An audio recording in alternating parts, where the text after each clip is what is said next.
Chapitre 7. Choisir des objectifs hebdomadaires qui font réellement avancer la vie. Le progrès ne se construit pas en sursaut aléatoire d'énergie. Le progrès se construit à travers des étapes cohérentes et délibérées dans la bonne direction. Trop de gens passent leur semaine occupés mais pas efficaces. Ils courent d'une tâche à l'autre. Ils remplissent leur journée de bruit et à la fin de la semaine, ils regardent en arrière et réalisent que rien de vraiment important n'a changé. Si tu veux faire avancer la vie, tu dois apprendre à choisir des objectifs hebdomadaires qui comptent.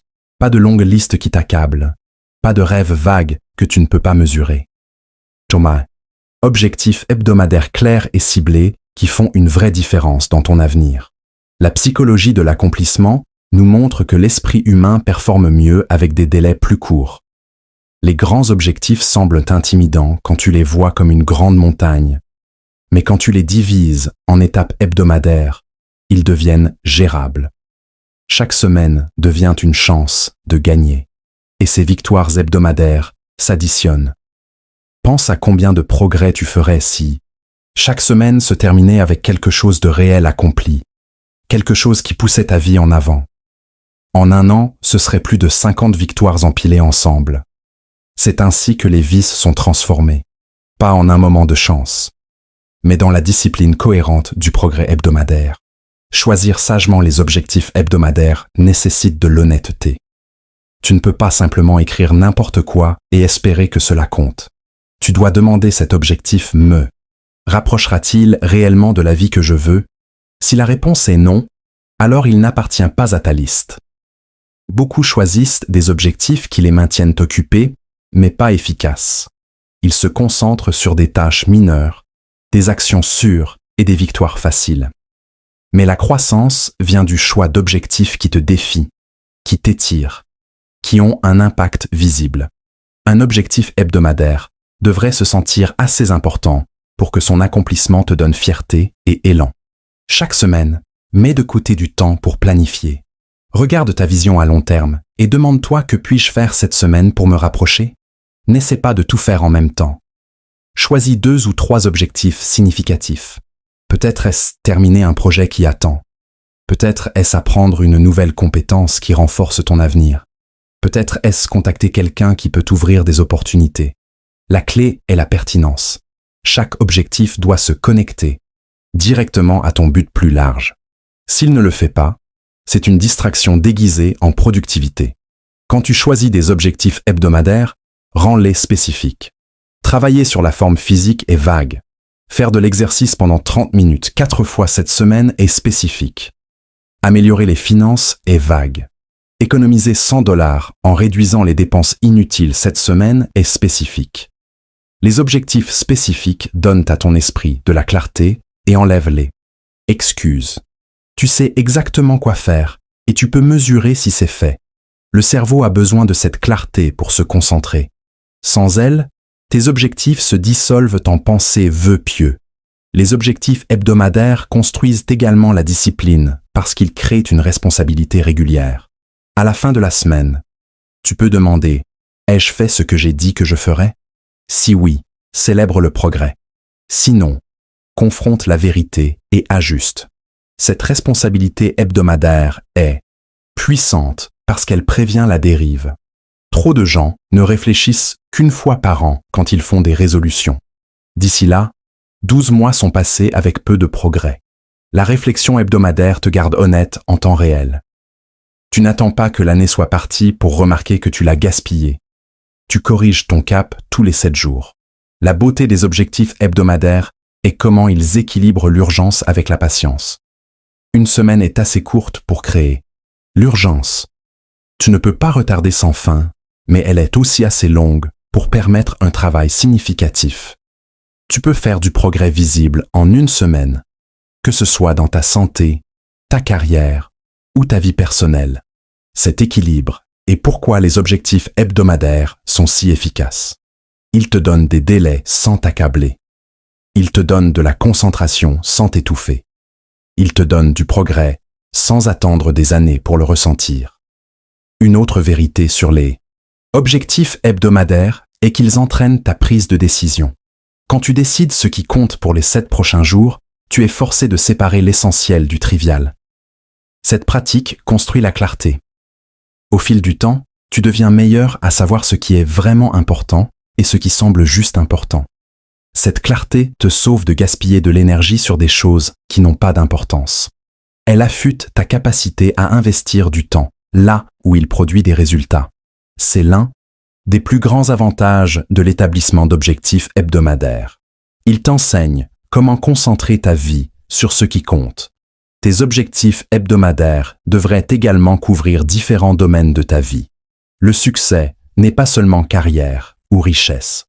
C'est santé, relations, croissance personnelle et contribution. Si tu fixes des objectifs hebdomadaires uniquement dans un domaine, tu peux grandir là mais négliger le reste. Équilibre tes objectifs pour que tu construises une vie forte et complète. Par exemple, un objectif hebdomadaire pour ta santé, un pour ta carrière, un pour l'apprentissage personnel. 3 objectifs ciblés sont meilleurs que 10 dispersés. Chaque semaine, tu renforces les domaines clés de ta vie ensemble. L'impact émotionnel de compléter des objectifs hebdomadaires est énorme. Chaque fois que tu en termines un, tu ressens du progrès. Tu vois des résultats. Cela construit la confiance, et la confiance alimente une action supplémentaire. Ce cycle te garde motivé parce que tu n'attends pas des années pour voir l'amélioration. Tu la vois chaque semaine. Le progrès est le motivateur le plus fort, et les objectifs hebdomadaires te donnent ce progrès de manière cohérente. Sans eux, tu peux te sentir coincé, même si tu es occupé. Avec eux, tu te sens vivant parce que chaque semaine a un but et un accomplissement. Certains diront qu'ils ont déjà des objectifs, mais demande-leur de montrer leur plan hebdomadaire, et la plupart ne peuvent pas. Avoir des objectifs vagues à long terme ne suffit pas. Sans les diviser en étapes hebdomadaires, ils restent lointains. Par exemple, si ton objectif à long terme est de te mettre en forme, ton objectif hebdomadaire pourrait être de compléter 3 entraînements et de préparer des repas sains. Si ton objectif à long terme est de construire une entreprise, ton objectif hebdomadaire pourrait être de contacter 5 clients potentiels. Le niveau hebdomadaire et tout le rêve se transforment en action. Sans lui, le rêve meurt dans le délai. Il est également important de réviser tes objectifs hebdomadaires à la fin de chaque semaine. La réflexion ferme la boucle. Demande-toi, qu'ai-je accompli? Qu'ai-je manqué? Et pourquoi? Si tu as manqué un objectif, ne te cache pas de lui. Apprends-en. Peut-être que l'objectif était trop vague. Peut-être que tu en as fixé trop à la fois. Peut-être que tu manquais de concentration. Ajuste pour la semaine prochaine. Chaque réflexion te rend plus aiguisé. Au fil du temps, tu deviens meilleur à choisir des objectifs que tu peux réellement atteindre, et cette efficacité accélère ta croissance. Un autre avantage des objectifs hebdomadaires est qu'ils donnent de la structure à tes journées. Au lieu de te réveiller en te demandant quoi faire, tu connais déjà la direction. Chaque jour devient une étape vers l'accomplissement de tes engagements hebdomadaires. Cela prévient les matins gaspillés et les après-midi confus. Ton temps est dirigé, pas dispersé. Même quand des événements inattendus se produisent, tes objectifs hebdomadaires te guident de retour vers la concentration. Ils sont l'encre qui te garde stable dans la tempête des distractions. Tu te demandes peut-être combien d'objectifs hebdomadaires sont les meilleurs. La réponse est peu, mais significatif. 2 ou 3 suffisent. Plus que cela, dilue ta concentration. Le cerveau humain gère bien les priorités limitées, mais quand tu le surcharges, rien n'est fait correctement. Choisis les objectifs qui comptent le plus et engage-toi pleinement envers eux. À la fin de la semaine, compléter 3 objectifs significatifs est bien plus puissant que de terminer à moitié 10. Au fil du temps, la pratique de fixer et d'atteindre des objectifs hebdomadaires transforme ton identité. Tu arrêtes de te voir comme quelqu'un qui ne fait que souhaiter ou parler de changement. Tu commences à te voir comme quelqu'un qui agit, quelqu'un qui livre, quelqu'un qui crée du progrès de manière cohérente. Ce changement d'identité est inestimable. Il change comment tu te vois et comment les autres te voient. Les gens respectent ceux qui produisent des résultats, et les objectifs hebdomadaires font de toi cette personne. Cette discipline te protège également de la procrastination. Quand tu as un délai hebdomadaire, tu ne peux pas retarder sans fin. Tu sais que tu dois faire face aux résultats en quelques jours, pas en années. Cette urgence te force à bouger même quand tu n'en as pas envie. La motivation n'est pas toujours présente, mais la discipline s'assure que le progrès se produit quand même. Les objectifs hebdomadaires créent de la discipline en raccourcissant l'écart entre l'intention et la responsabilité. Au niveau le plus profond, choisir des objectifs hebdomadaires consiste à respecter ta vie. Chaque semaine est un morceau de ton temps limité sur Terre. Tu ne peux pas le récupérer une fois qu'il est parti. Ne le passe pas dans la confusion ou le délai. Passe-le sur ce qui compte. Si tu choisis sagement chaque semaine, ta vie dans son ensemble se déplacera dans la bonne direction. Les semaines s'additionnent et elles forment l'histoire de ta vie. Cette histoire sera soit une de temps gaspillé, soit une de croissance cohérente. Le choix se fait une semaine à la fois. Alors ne laisse pas une autre semaine filer dans l'occupation sans progrès. Assieds-toi, choisis tes objectifs soigneusement et engage-toi pleinement envers eux. Assure-toi qu'ils sont spécifiques, significatifs et connectés à ta vision plus large. À la fin de la semaine, regarde en arrière et mesure ton progrès, puis répète le processus à nouveau. Avec chaque semaine, tu te verras avancer régulièrement. C'est ainsi que tu construis l'élan.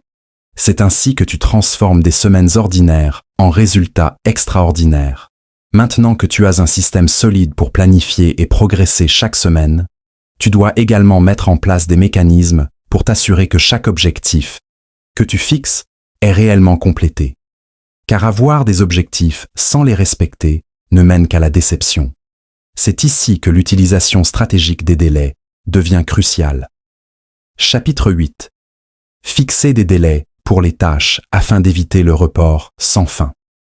L'une des plus grandes raisons pour lesquelles les gens n'atteignent jamais leurs objectifs n'est pas parce qu'ils manquent de talent ou de ressources. C'est parce qu'ils continuent de reporter. Ils disent qu'ils le feront demain, qu'ils commenceront la semaine prochaine ou qu'ils le termineront quand ils se sentiront prêts. Le problème avec cette approche est que demain ne vient jamais de la façon dont ils l'imaginent. Attendre devient une habitude et le report devient leur mode de vie. Si tu veux réaliser un vrai progrès, tu dois briser ce schéma. La façon de le faire est simple mais puissante. Fixe des délais pour tes tâches. Les délais créent l'urgence et l'urgence te pousse à agir. Sans délai, tu dérives. Mais avec des délais, tu diriges ton temps vers l'accomplissement. Chaque tâche dans la vie a deux résultats possibles. Elle est faite ou elle est reportée jusqu'à ce qu'elle disparaisse. Les gens sous-estiment à quelle vitesse le report tue l'élan. Tu penses qu'une tâche reportée d'un jour est inoffensive, mais ce jour se transforme en une semaine en un mois, et bientôt l'opportunité est partie. Les délais te protègent de ce piège en donnant à chaque tâche une ligne d'arrivée. Quand tu vois la ligne d'arrivée, tu bouges plus vite. Quand il n'y a pas de ligne d'arrivée, tu erres sans but. La psychologie humaine révèle que l'esprit répond aux limites claires. Si tu te donnes un temps illimité pour compléter quelque chose, ton cerveau le prend à la légère. Il ne crée pas de concentration parce qu'il n'y a pas de conséquences. D'un autre côté, quand tu fixes un délai spécifique, ton esprit devient alerte. Tu ressens de la pression, mais c'est le type de pression qui force l'action. Les tasses. Délai dit à ton cerveau cela compte. Cela doit être fait, et cela doit être fait maintenant. Cette urgence tire ton énergie et ton attention en mouvement. Pense à comment les étudiants se comportent souvent. Beaucoup attendent jusqu'à la nuit avant un examen ou la dernière semaine avant qu'un projet ne soit dû. Soudain, ils sont capables de se concentrer, de pousser à travers les distractions et de travailler avec intensité. Le travail est fait parce que le délai est non négociable. Imagine, appliquer le même principe à ta vie personnelle et à tes objectifs. Si tu te donnais des délais au lieu de laisser les tâches ouvertes, tu compléterais beaucoup plus en moins de temps. La vérité est que la plupart du travail que tu as reporté pendant des semaines pourrait être fait en heures si tu te donnais un délai. La discipline de fixer des délais ne concerne pas se précipiter aveuglément. Il s'agit de donner à ta tâche une structure. Une tâche sans délai est comme un navire sans destination. Il flotte sans but. Une tâche avec un délai a un port à atteindre, et l'énergie va à s'y déplacer. Chaque objectif que tu as, qu'il soit grand ou petit, doit être divisée en tâches. Et chacune de ces tâches doit avoir un délai. C'est ainsi que tu transformes la vision en réalité. Sans délai, les rêves restent des rêves. Avec des délais, ils deviennent des actions. Il y a également un avantage émotionnel à fixer des délais. Quand tu complètes une tâche à temps, tu ressens un sentiment de fierté et de soulagement qui construit l'élan. Tu te prouves que tu es capable de discipline. Chaque délai complété renforce ta confiance et te rend plus désireux de faire face aux prochains défis. D'un autre côté, quand tu laisses des tâches sans délai, elles s'accumulent dans ton esprit. Tu portes le poids du travail inachevé partout et cela draine ton énergie. La pensée constante de « je le ferai plus tard » ronge ton respect de soi. Mais quand tu termines les tâches à temps, tu te sens plus léger, plus libre et plus fort. Il est important de fixer des délais réalistes. Si tu choisis des dates qui sont impossibles, tu te prépares à l'échec. Les délais devraient t'étirer, mais ils ne devraient pas te briser. Par exemple, si tu sais qu'un projet prend 10 heures, ne te donne pas 2, mais ne te donne pas non plus 20. Trouve l'équilibre qui crée l'urgence sans rendre la tâche accablante. Avec la pratique, tu apprendras à fixer des délais qui te poussent en avant au bon rythme. Tu dois également apprendre à respecter tes propres délais. Beaucoup les fixent, mais ensuite les ignorent. Ils les traitent comme des suggestions au lieu d'engagement. Si tu fais cela, les délais perdent leur pouvoir. Tu dois voir tes délais comme des promesses à toi-même. Quand tu dis que tu termineras d'ici vendredi, ce n'est pas négociable. C'est un engagement. Respecter tes propres délais construit l'autodiscipline. Et l'autodiscipline est le fondement du succès. Si tu ne peux pas tenir ta parole envers toi-même, tu ne peux pas t'attendre au progrès. Pour rendre les délais efficaces, écris-les. Ne les garde pas seulement dans ton esprit. Mets-les sur papier, sur un calendrier ou dans ton planificateur. Quand tu vois la date clairement, elle devient réelle. Elle te regarde, te rappelant ton engagement. Cette visibilité crée la responsabilité. Si tu gardes seulement les délais dans tes pensées, ils peuvent disparaître aussi facilement qu'ils sont arrivés. Les écrire les rend concrets, et le concret crée de la pression pour agir. Les délais t'enseignent également à prioriser. Quand tu regardes ta liste de tâches avec des délais, tu es forcé de décider lesquelles comptent le plus. Tout ne peut pas être urgent. En assignant des dates, tu sépares ce qui est important de ce qui est secondaire. Cela t'empêche de gaspiller de l'énergie sur des tâches triviales en laissant les importantes non faites. La priorisation est une compétence clé et les délais sont l'outil qui l'aiguise. Tu pourrais penser que la liberté signifie pas de délai, mais en vérité, la liberté vient de la discipline.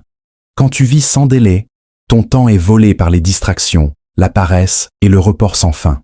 Tu peux te sentir libre dans le moment, mais en réalité, tu es piégé par le temps gaspillé.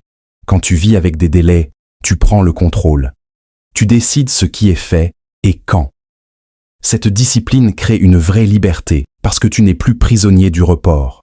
Tu peux te reposer sans culpabilité parce que ton travail est terminé. Tu peux profiter des loisirs pleinement parce que tes tâches sont complètes. La discipline d'abord, la liberté ensuite. Un autre avantage des délais est qu'ils entraînent ton cerveau à gérer la pression. La vie t'apportera toujours des défis inattendus qui nécessitent des décisions urgentes. Si tu t'es entraîné à respecter tes propres délais, tu feras face à ces défis avec force. Tu sauras comment te concentrer, agir rapidement et livrer sous pression. Les gens qui ne pratiquent jamais les délais s'effondrent quand l'urgence frappe. Les gens qui pratiquent les délais prospèrent dans ces moments parce que la pression est familière. Ils sont à l'aise avec l'urgence et cela leur donne un avantage. Les délais se connectent également directement aux résultats. Les objectifs sans délai ne sont que des souhaits. Mais quand tu attaches une chronologie, l'objectif se transforme en plan et le plan se transforme en exécution. Par exemple, dire « Je veux écrire un livre, un jour est vague et faible ». Dire « Je terminerai le premier chapitre d'ici vendredi prochain » est clair et fort. La deuxième déclaration mène à l'action. La première, non. Si tu veux des résultats, tu dois attacher des délais à tes intentions. Tu découvriras également que les délais révèlent tes vraies priorités. Si tu continues de reporter une tâche malgré lui donner un délai, cela peut signifier que cette tâche n'est pas importante pour toi. C'est une information précieuse. Elle te force à demander « Est-ce vraiment quelque chose que je veux poursuivre ?» Si la réponse est oui, alors tu dois te pousser plus fort pour respecter le délai. Si la réponse est non, alors arrête de prétendre et retire-le de ta liste. De toute façon, les délais te donnent de la clarté sur ce qui mérite ton effort. Il est également sage de diviser les grands objectifs en délais plus petits. Un grand projet peut sembler accablant, mais si tu le divises en morceaux avec des dates spécifiques, il devient gérable. Chaque petit délai crée du progrès, et le progrès construit l'élan. Avant longtemps, le grand objectif est complet. Sans petit délai, les grands objectifs restent souvent intouchés, parce qu'ils semblent trop lourds. Divise, programme et complète étape par étape. C'est ainsi que les montagnes sont escaladées. Un pas à la fois, chacun avec son propre délai. La responsabilité renforce les délais encore plus. Partage-les avec quelqu'un en qui tu as confiance. Dis à un ami, un mentor ou un collègue quand tu prévois de terminer. Cette responsabilité externe double la pression, rendant plus difficile de reporter. Tu ne veux pas perdre de crédibilité avec quelqu'un d'autre, alors tu te pousses à respecter le délai. Au fil du temps, tu n'auras peut-être pas besoin de responsabilité externe parce que ta propre autodiscipline devient assez forte. Mais au début, cela aide d'avoir quelqu'un qui regarde. Rappelle-toi, le report sans fin vole non seulement ton temps, mais aussi ta confiance. Chaque fois que tu reportes, tu t'envoies le message que tu ne peux pas te faire confiance pour terminer. Chaque fois que tu respectes un délai, tu t'envoies le message que tu es discipliné, fiable et capable. Quel message veux-tu vivre avec? Ton image de soi est façonnée par comment tu gères ces petits engagements.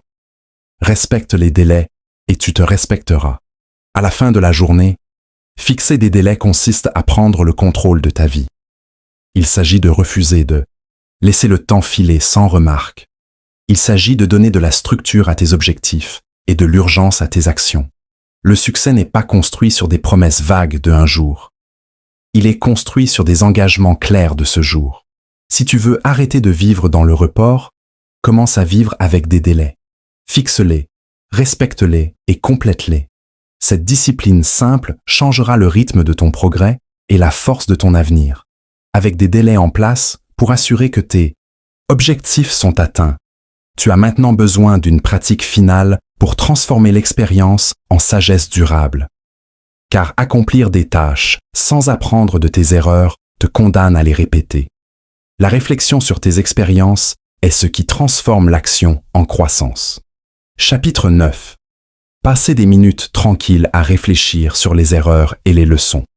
Chaque personne fait des erreurs, mais toutes les personnes n'apprennent pas d'elles. C'est la différence entre ceux qui grandissent plus fort et ceux qui continuent de répéter les mêmes erreurs année après année. Si tu veux que ta vie avance, tu dois créer du temps pour la réflexion. Tu dois t'asseoir dans des moments tranquilles et revoir ce qui a mal tourné, ce que tu as manqué et ce que tu peux faire mieux la prochaine fois. Les erreurs sont des enseignants, mais elles enseignent seulement à ceux qui sont prêts à écouter. Si tu les ignores, tu restes coincé. Si tu réfléchis sur elles, tu gagnes une sagesse qui ne peut être apprise des livres ou des conseils seuls. Quand la journée est chargée et pleine de bruit, il n'y a pas d'espace pour traiter les expériences. C'est pourquoi la réflexion doit se produire dans des minutes tranquilles. Il ne s'agit pas de longues heures. Il s'agit de calme et d'honnêteté. Même 10 minutes à la fin de la journée peuvent faire une différence. Tu fermes les yeux, penses à ce qui s'est passé et te poses de vraies questions. Ai-je parlé quand j'aurais dû écouter? Ai-je gaspillé du temps sur des choses qui n'avaient pas d'importance? Ai-je pris une décision par peur au lieu de force? Ces questions coupent à travers le bruit et révèlent la vérité. Le pouvoir de la réflexion est qu'elle transforme la douleur en progrès. Une erreur qui reste non examinée devient du regret, mais une erreur qui est étudiée devient une leçon. Par exemple, si tu as échoué à une tâche parce que tu as trop reporté, la leçon est l'urgence. Si tu as perdu une opportunité parce que tu n'étais pas préparé, la leçon est la préparation. Si tu as endommagé une relation à cause de mots négligents, la leçon est le self-control. Chaque leçon est précieuse parce qu'elle t'équipe avec de meilleurs outils pour l'avenir. L'erreur n'est plus juste un échec. Elle devient partie de ton éducation. La réflexion nécessite de l'honnêteté, et l'honnêteté n'est pas toujours facile. Beaucoup l'évitent parce qu'elle les force à faire face à leurs faiblesses. Ils se distraient avec du divertissement, du bruit, ou une activité sans fin pour ne pas avoir à penser à où ils sont tombés court. Mais la croissance exige l'honnêteté. Tu dois être prêt à regarder tes erreurs directement, sans excuses, sans blâme, sans déni. C'est seulement alors que tu peux en apprendre. La réflexion ne concerne pas la culpabilité. Elle concerne la responsabilité. Tu ne te punis pas pour les erreurs. Tu les étudies pour ne pas les répéter. Le meilleur moment pour la réflexion est quand la journée est tranquille, quand le monde ralentit et que tes pensées sont claires. Pour certains, c'est tôt le matin. Pour d'autres, c'est tard le soir. L'important est la cohérence. Fais-en une habitude quotidienne, tout comme tu te brosserais les dents ou préparerais tes vêtements. Prépare ton esprit en révisant les leçons de la journée. Cette discipline assure que chaque erreur est transformée en amélioration au lieu de devenir de la douleur gaspillée. Passer des minutes tranquilles à réfléchir construit également la conscience de soi. Tu commences à voir des schémas dans ton comportement. Peut-être remarques-tu que tu procrastines souvent quand les tâches semblent inconfortables. Peut-être réalises-tu que tu réagis durement quand tu es stressé. Peut-être vois-tu que tu répètes les mêmes habitudes de dépenses qui nuisent à tes finances. Ces schémas sont invisibles quand tu es pris dans la précipitation de la journée. Mais ils deviennent clairs quand tu réfléchis. Une fois que tu les vois, tu peux les changer. Sans réflexion, tu continues de vivre les mêmes cycles sans comprendre pourquoi. La réflexion renforce également ta prise de décision. Quand tu revois les choix passés, tu commences à voir ce qui a fonctionné et ce qui a échoué. Tu portes ces leçons en avant et tes décisions futures deviennent plus aiguisées. Tu ne marches plus dans les situations à l'aveuglette parce que tu portes la sagesse de ta propre histoire. C'est l'un des plus grands avantages de la réflexion. Tu n'as pas besoin de continuer à répéter les erreurs pour en apprendre. Tu extrais la leçon une fois et ensuite tu l'appliques pour la vie. Cela te sauve des années de temps gaspillé. Un autre avantage est l'équilibre émotionnel. Les erreurs peuvent peser lourdement sur l'esprit, créant culpabilité et frustration. Si tu ne les traites pas, elles restent en toi comme un fardeau. La réflexion te permet de les libérer. Tu reconnais l'erreur, apprends la leçon, puis la laisses partir. Cela t'empêche de porter les échecs d'hier dans demain. Tu marches plus léger, plus libre et plus concentré. Sans cela, les erreurs s'accumulent et créent le doute de soi. Avec elles, les erreurs deviennent des pierres de guet et ta confiance grandit. La réflexion tranquille développe également l'humilité. Elle te rappelle que tu n'es pas parfait, et c'est bien. Tout le monde fait des erreurs. Ce qui compte est si tu en apprends. Cette humilité te garde ancré, ouvert au retour et prêt à changer. L'arrogance refuse de réfléchir. La sagesse l'embrasse. Les personnes les plus fortes ne sont pas celles qui n'échouent jamais, mais celles qui étudient leurs échecs soigneusement et se relèvent plus fortes à chaque fois. La réflexion construit cette force. Pense à la valeur de tenir un journal simple pour tes réflexions. Écrire tes pensées force la clarté. Tu vois l'erreur sur papier et tu écris la leçon à côté. Au fil du temps, tu construis un enregistrement de croissance. Quand tu regardes en arrière des mois plus tard, tu vois jusqu'où tu es venu. Tu vois combien d'erreurs tu as transformées en sagesse. Cette pratique est puissante parce qu'elle transforme tes luttes privées en un chemin visible de progrès. La réflexion ne devrait pas seulement se concentrer sur les erreurs. Elle devrait également mettre en évidence les leçons des succès. Demande-toi qu'ai-je bien fait aujourd'hui? Quelle décision m'a aidé à avancer? Comment puis-je répéter ce comportement demain? Cela équilibre ta perspective. Tu ne vois pas seulement ce qu'il faut éviter, tu vois aussi ce qu'il faut continuer. Les deux côtés comptent. En réfléchissant sur les erreurs et les leçons, tu façonnes une compréhension équilibrée de ton voyage. Dans la précipitation de la vie, les gens s'arrêtent rarement pour penser. Ils passent d'un problème au suivant, d'un jour au suivant. Et ils se demandent pourquoi rien ne change. La réponse est claire. Ils ne prennent jamais le temps d'apprendre. Ils répètent les mêmes comportements parce qu'ils ne les ont jamais étudiés. Ne laisse pas ta vie devenir un cycle d'erreurs répétées. Brise le cycle avec la réflexion. 10 minutes tranquilles chaque jour peuvent te sauver de 10 ans de regrets. La réflexion améliore également les relations. Quand tu revois tes interactions, tu peux remarquer des moments où tu aurais pu parler avec plus de patience, écouter plus attentivement ou montrer plus de respect.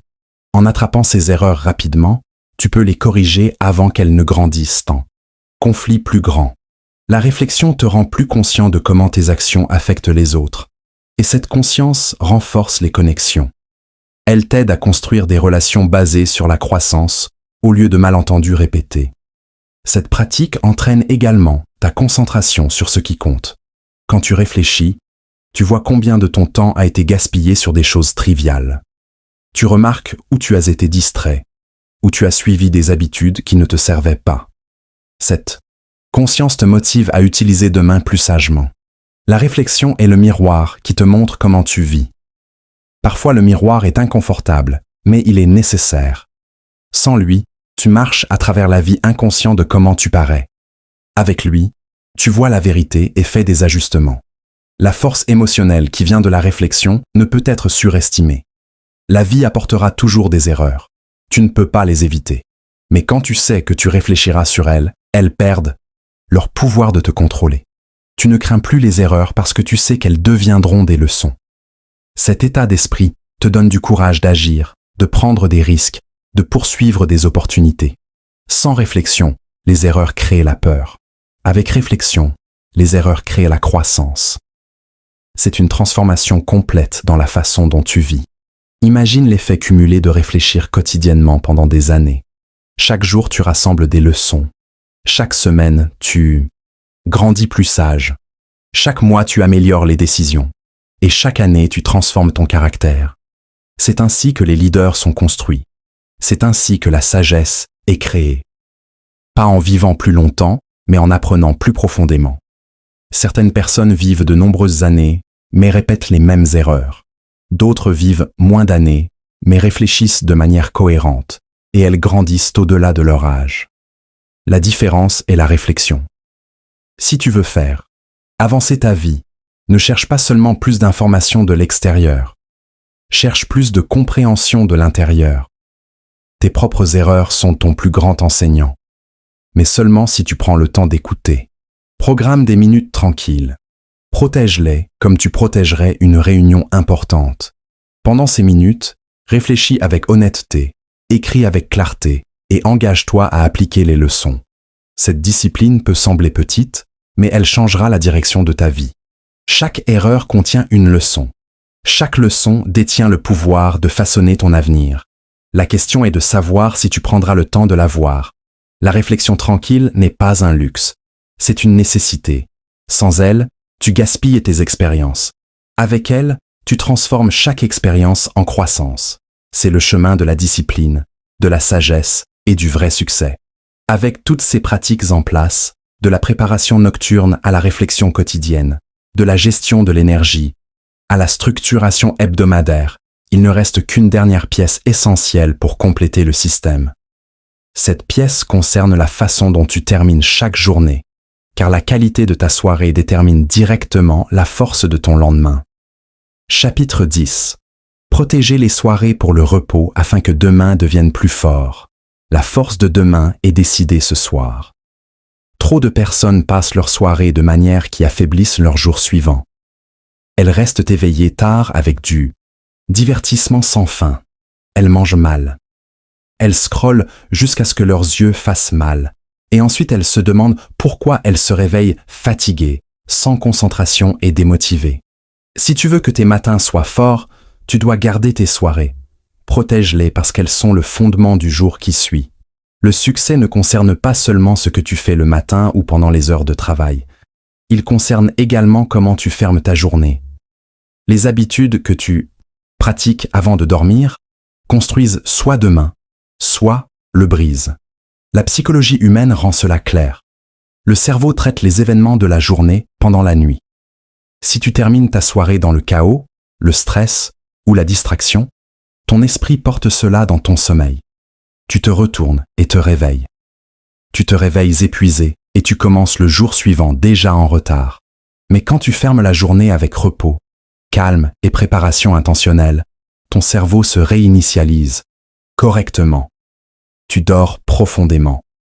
Ton énergie se renouvelle et tu te réveilles prêt à bouger. Protéger les soirées ne concerne pas seulement le sommeil. Il s'agit de protéger le système entier de ton corps et de ton esprit. Le repos n'est pas de la paresse.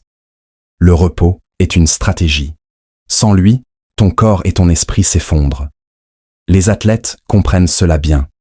Ils s'entraînent dur, mais ils récupèrent également délibérément. Les leaders d'entreprise, les créateurs et les hauts accomplisseurs ont besoin du même principe. Plus tu travailles dur pendant la journée, plus tu dois honorer tes soirées. Tu ne peux pas continuer d'emprunter de l'énergie à demain sans la rembourser. Le paiement est toujours fatigue, stress et éventuellement épuisement. Protéger tes soirées est comment tu protèges ton énergie. Et l'énergie est la monnaie du succès. Pour garder tes soirées, tu dois d'abord créer des limites. Décide à quelle heure tu commenceras à ralentir. Décide quand le travail se termine, quand les écrans sont mis de côté et quand ta concentration se déplace vers le repos. Sans limite, la soirée est consumée par des tâches sans fin ou des distractions. Un email mène à un autre. Une vidéo mène à 10 de plus. Et soudain, minuit est arrivé. Le matin suivant, tu paies le prix. Les limites ne sont pas des restrictions, elles sont une protection. Elles assurent que tu as la discipline de t'arrêter avant que l'épuisement ne vole la force de demain.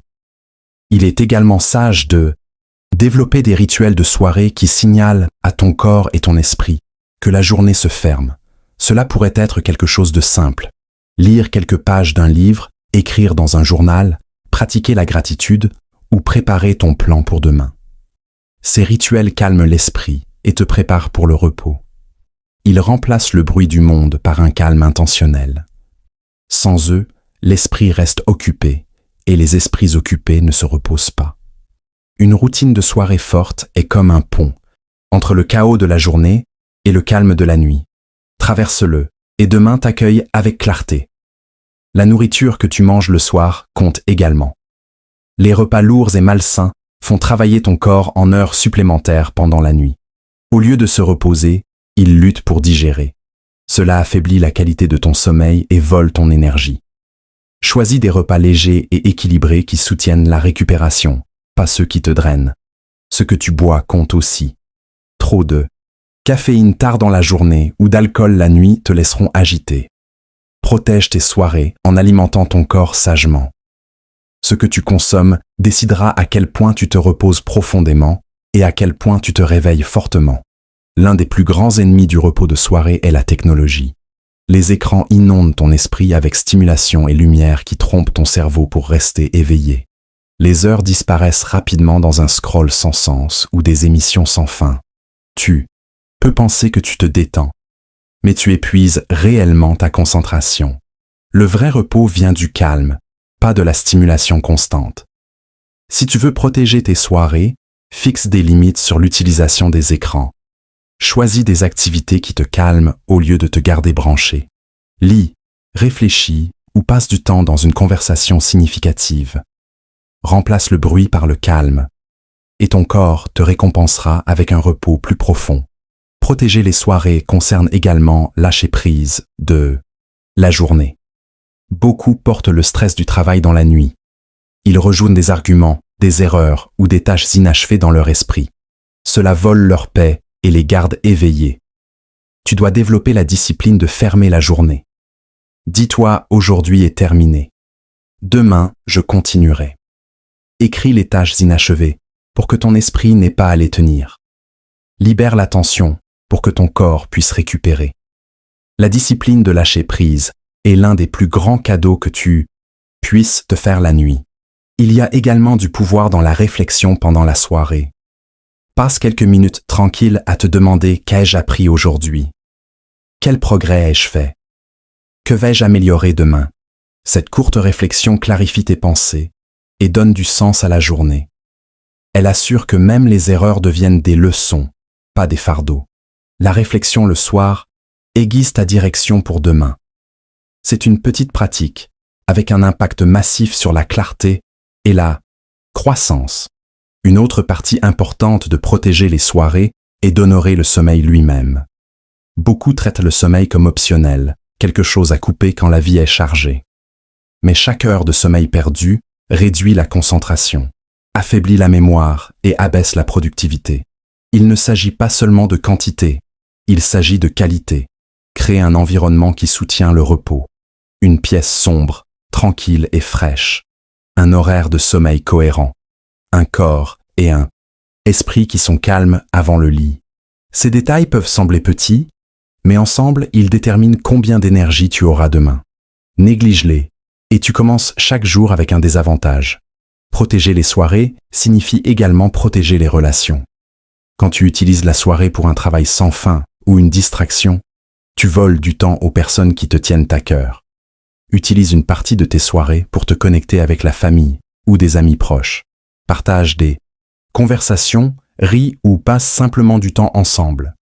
Ces connexions renforcent ta santé émotionnelle. Et la santé émotionnelle est tout aussi importante que la santé physique. Une soirée équilibrée inclut non seulement le repos, mais aussi les relations. Il s'agit de recharger non seulement le corps, mais aussi le cœur. Quand tu développes l'habitude de protéger les soirées, tu remarques la différence immédiatement. Tu te réveilles rafraîchi au lieu d'épuisé. Tu commences la journée avec clarté au lieu de confusion. Tu portes plus d'énergie, plus de concentration et plus de discipline. Cela change comment tu travailles, comment tu penses et comment tu vis. Les personnes qui échouent à protéger leur soirée passent chaque jour à essayer de rattraper. Les personnes qui protègent leur soirée commencent chaque jour en avance. Cette différence se cumule au fil du temps en résultats extraordinaires. Tu dois également garder tes soirées contre les obligations inutiles. Apprends à dire non aux événements, engagements ou activités qui te drainent tard la nuit. Ton temps est précieux. Protège-le pour ce qui compte vraiment. Repos, relations et préparation. N'échange pas ton énergie contre des distractions temporaires. La discipline de dire non est ce qui te permet de dire oui à la force de main. Protéger tes soirées n'est pas égoïste. C'est sage. C'est comment tu assures que tu as l'énergie pour donner ton meilleur au jour suivant. Le principe est simple, mais puissant. Si tu veux des matins plus forts, tu dois avoir des soirées disciplinées. Le cycle du succès ne commence pas quand tu te réveilles. Il commence quand tu fermes ta journée. Chaque soirée est une opportunité de réinitialiser, recharger et préparer. Si tu l'utilises sagement, tu crées la force de demain. Si tu la gaspilles, tu crées la faiblesse de demain. Chaque choix que tu fais la nuit est un vote pour le type de jour que tu auras ensuite. Imagine comment ta vie changerait si tu terminais chaque soirée avec un but. Imagine aller au lit calme, organisé et reposé. Imagine te réveiller avec clarté, énergie et motivation. Cette transformation est dans ton contrôle. Elle ne nécessite pas de talent, de chance ou de ressources. Elle nécessite de la discipline. La discipline de protéger tes soirées, de respecter le repos et de préparer pour demain. De petits choix quotidiens qui créent une différence puissante à long terme. À la fin, protéger tes soirées concerne le respect. Respect pour ton corps. Respect pour ton esprit. Respect pour ton avenir. Le succès n'est pas construit seulement pendant la journée. Il est construit la nuit quand tu te donnes le cadeau de la récupération. Ne traite pas les soirées comme des heures gaspillées. Traite-les comme le fondement de ta force. Garde-les soigneusement. Utilise-les sagement et tu vivras avec plus d'énergie, plus de concentration et plus de succès.